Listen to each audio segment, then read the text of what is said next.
Salut, ça va vous? Dans une vidéo précédente, je vous ai parlé des fils à coudre. Aujourd'hui, on s'intéresse au sujet épineux des aiguilles.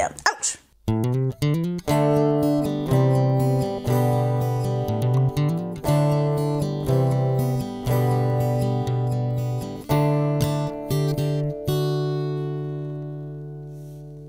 Pour ceux qui ne me connaissent pas, je suis Sophie alias Swingso, je suis couturier tailleur dans la campagne girondine.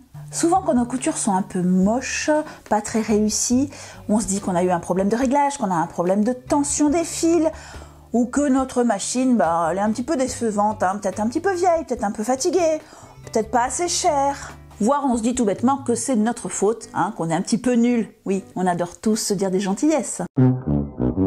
Alors que bien souvent c'est une question d'aiguille. 90% des piqûres moches, des points qui sautent, des fils qui cassent, c'est de la faute de l'aiguille. Soit elle est usée et moussée, soit elle n'est pas adaptée au projet. Et les conséquences ne sont pas que sur le tissu et sur les coutures, mais ça use aussi la machine. Donc c'est pour ça qu'aujourd'hui, c'est pas mal de se faire un petit rappel sur ce tout petit mais indispensable outil de couture.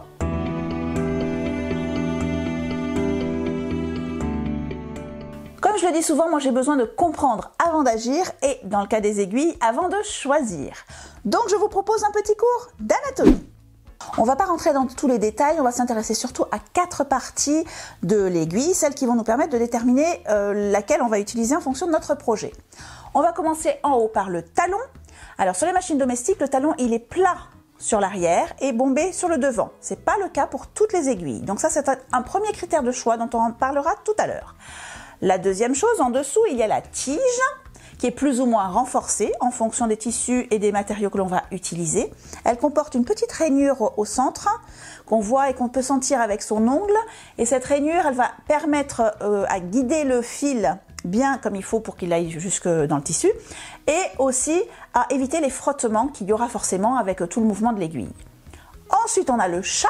Miaou, non pas miaou, le chat avec un S, c'est le trou de l'aiguille tout simplement. Lui aussi, ils sont selon les aiguilles pas toujours identiques. Et enfin, super important, la pointe. La pointe elle est plus ou moins ronde, plus ou moins fine, plus ou moins piquante, voire tranchante. Et ça va être un des critères les plus importants pour notre choix.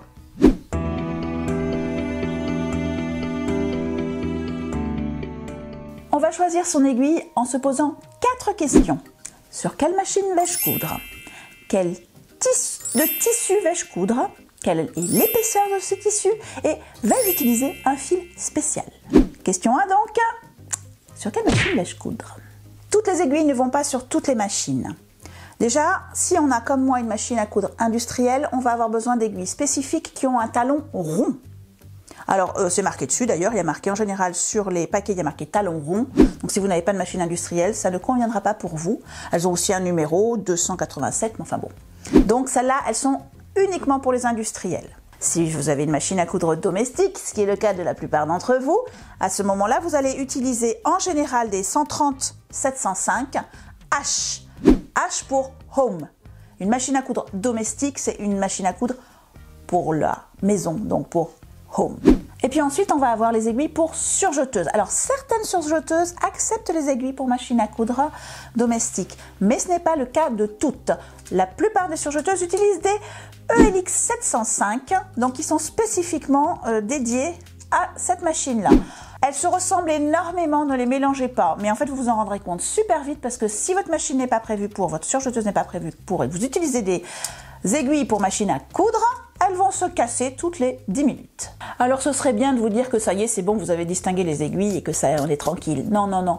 Rien que pour les aiguilles à coudre, pour les machines à coudre domestiques, j'ai recensé dans le livret Schmidt que j'ai consulté un petit peu pour aller vous chercher quelques illustrations et que je vous mettrai en description, 27 types d'aiguilles différentes. Donc, savoir que c'est des aiguilles pour machine à coudre domestique, ça va pas être suffisant. Donc on va devoir répondre à la deuxième question. Quel type de tissu vais-je coudre?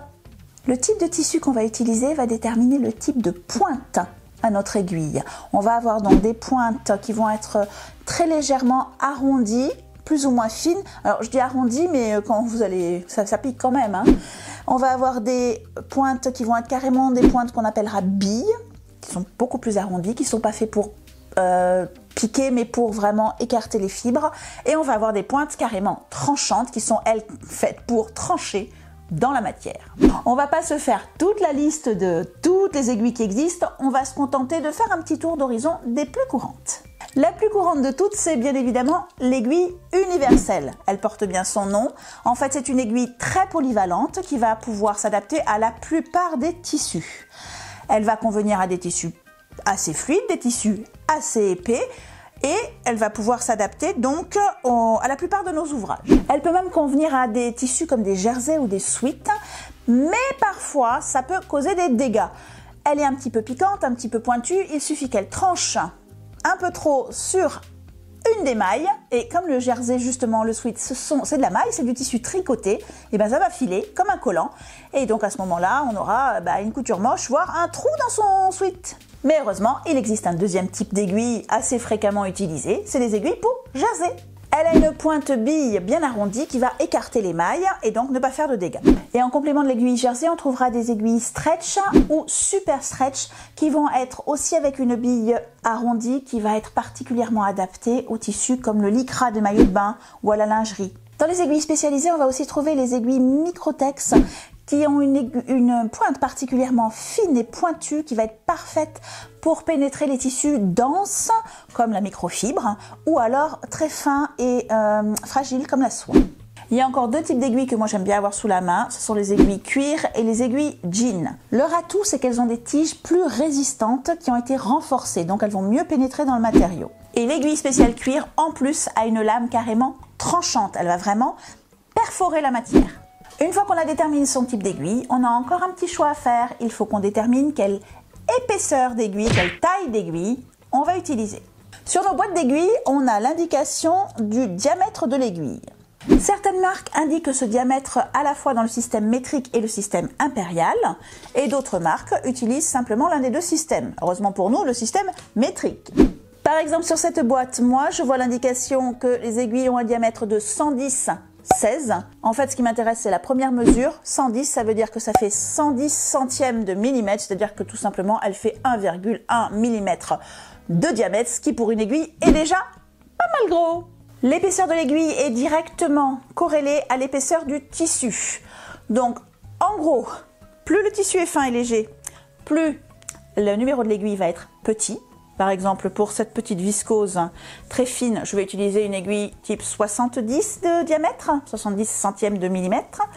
Et pour la grosse bâchette comme ceci, la grosse bâchette d'extérieur, je vais utiliser une aiguille avec un gros diamètre, par exemple du 110 ou voire du 120.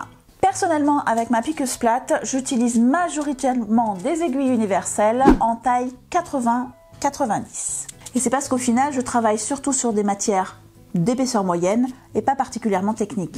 Une dernière question que je peux me poser quand je vais choisir mon aiguille, c'est un peu la question subsidiaire.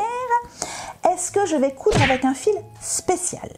En général, on ne coupe pas tout un projet avec des fils spéciaux, mais on peut avoir besoin à un moment donné de coudre de l'élastique ou du cordonnet ou du fil à broder ou du fil métallique par exemple.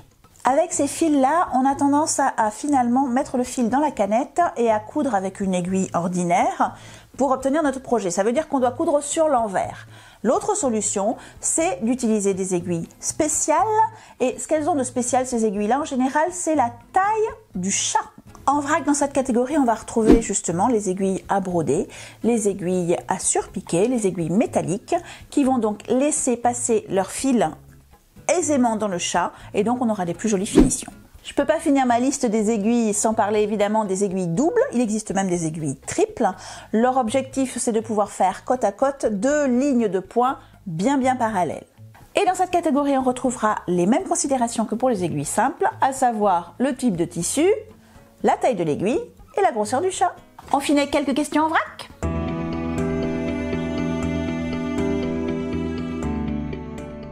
L'importance de la marque, comme pour les fils, comme un peu tout en couture, oui, on privilégiera quand on le peut des aiguilles de marque. En général, c'est synonyme de meilleure qualité, meilleure résistance du matériau, du métal, meilleur usinage de la pointe, donc une usure moins rapide, une résistance plus grande et en gros des points plus jolis. En France, on trouve beaucoup de la marque Bohin, évidemment, puisque c'est une des dernières, donc c'est la dernière fabrique d'aiguilles 100% française depuis 1833. D'ailleurs, avant l'invention de la machine à coudre domestique, ils étaient dans le domaine de la mercerie. Ils sont carrément entreprise du patrimoine vivant. Donc, c'est une marque fiable qui a fait ses preuves. On trouvera aussi en mercerie la marque Schmet, la marque Organe, Inspira, Claas, j'en oublie certainement d'autres. Et bien évidemment, on va retrouver les marques des machines à coudre comme Singer, Pfaff et d'autres encore qui font leurs propres aiguilles. Et entre nous, franchement, ça vaut le coup d'investir dans des aiguilles de marque, entre guillemets, parce que c'est pas le prix des aiguilles qui va ruiner les couturières. À votre avis, quelle est la durée de vie d'une aiguille? Officiellement, c'est 8 heures. Mais ça nous fait une belle jambe. On va quand même pas se mettre un chrono à chaque fois qu'on commence à appuyer sur la pédale de la machine pour voir combien de temps on utilise l'aiguille. Certains disent un nouveau projet, une nouvelle aiguille. Alors là aussi, oui, mais franchement, quand vous cousez un projet, est-ce que vous avez déjà essayé justement de savoir combien de temps vous passez sur la machine? On le sait tous, les couturiers et les couturières. Un projet de couture, c'est pas sur la machine qu'on passe le plus de temps. Donc on n'est pas en train de coudre en permanence. Sauf si le projet c'est de coudre 3000 masques. Oui, c'est du vécu. Bon alors du coup, comment savoir quand il faut la changer? En fait, c'est l'aiguille et la machine qui vont vous le dire. Quand tout allait bien et que tout d'un coup, vous avez des points qui sautent, ou que votre fil se met à casser, ou que votre machine fait un drôle de bruit, que ça tape un petit peu, et bien là, c'est l'aiguille qui crie « Je veux prendre ma retraite !» Ben oui, quand ça tape, c'est que la machine, elle est en train de vous dire qu'elle souffre, et vous ne l'entendez pas. Autre question, a-t-on besoin d'avoir dans sa boîte de couture toutes les catégories d'aiguilles dans toutes les tailles? Ben non, pas du tout. On va commencer donc par des universels qu'on va prendre dans des boîtes qui proposent plusieurs tailles. Et ensuite, en fonction des nouveaux projets que l'on aura, si l'universel ne convient pas sur ce projet-là vraiment, alors qu'on a essayé, on va prendre la boîte d'aiguilles adaptée. Et la dernière question qu'on me pose assez souvent, c'est mais comment je fais pour me souvenir quelle aiguille j'ai sur mon pied de machine et comment je fais pour pas m'emmêler les pinceaux entre mes aiguilles neuves, mes vieilles aiguilles, etc. Alors déjà, certaines marques ont un code couleur qui va nous permettre de mieux reconnaître de quelles aiguilles il s'agit. Par exemple, Schmet, j'arrive jamais à le dire, mais enfin bref, cette marque-là, ils ont un double code couleur avec des couleurs qui nous indiquent quel type d'aiguille c'est et une autre couleur qui nous indique quelle taille d'aiguille c'est. De mon côté, mes aiguilles, je les garde rangées tout simplement dans leur boîte d'origine. Donc comme ça, elles ne se perdent pas, elles ne se cassent pas. J'ai pour principe de toujours prendre l'aiguille la plus à gauche et toujours l'utiliser. Et quand celle-ci devient émoussée, fatiguée, que je vois qu'elle ne fait plus son travail correctement, je la jette.